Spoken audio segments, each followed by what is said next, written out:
Have you been struggling to get in position to block?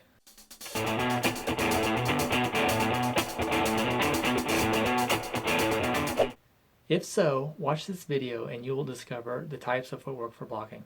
For the best volleyball coaching and training advice, subscribe to my channel and hit the bell to be notified when I post a new video every Tuesday. If you can't seem to figure out the footwork for blocking, by the end of this video, you'll know exactly how to move along the net and get in position to block. These are the exact tips I use with my players, and now it's your turn. The starting posture. It's important for the blocker to always start in a low position, ready to move quickly. Getting into the right position to block is critical.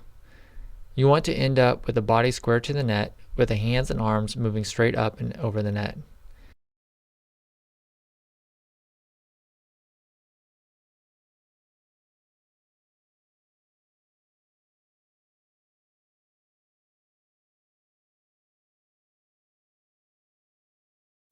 There are times when you need to move quickly along the net, so you don't want poor footwork that will cause you to be late getting to the ball.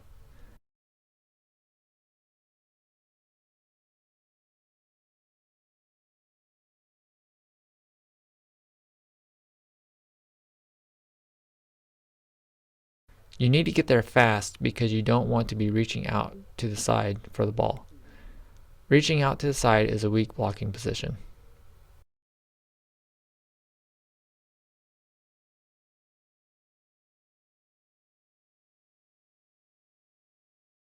Now, if you're looking for the specific skills you need to learn to master blocking, be sure to watch my video on how to block a volleyball. The link to watch it is in the description below and also in the cards in this video. Use the arms. You want to coordinate the upper body with lower body.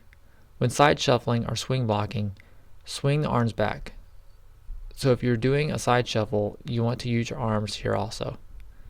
Practice getting a sense of how to move laterally while bringing the arms back.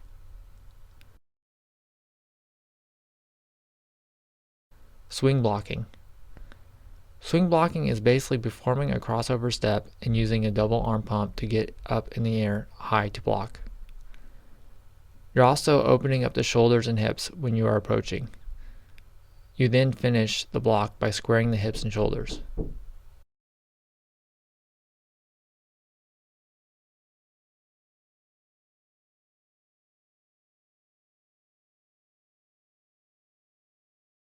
With the traditional block, the blocker keeps the shoulders and hips square during the entire blocking movement.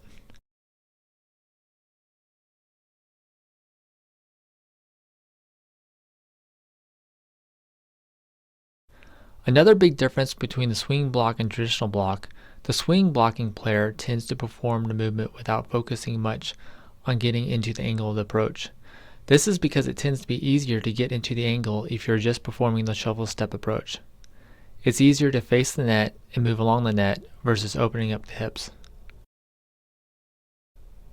Front the hitter. So the goal with blocking is to front the hitter. The goal is to keep the hitter from hitting the ball through the angle of the approach. It's important to mention that often the blocker will need to perform a crossover step when moving to get in position to block. This is why practicing the swing block is so important.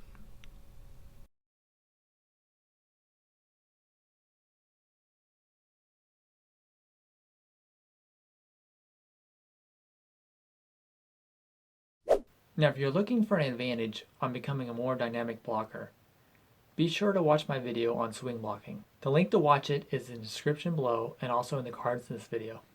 Traditional blocking great distances. If you don't want to learn the swing block, you can learn to move great distances by mastering a step, shuffle step, or step hop. Just be sure to bring the arms back as you prepare to jump. Typically, less movement is more effective.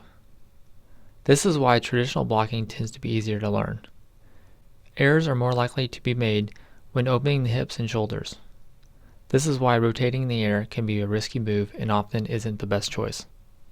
If you've been struggling with blocking or have a question related to blocking, please comment below with a follow-up question. Now you know exactly how to train footwork for blocking, but what about positioning and timing the block?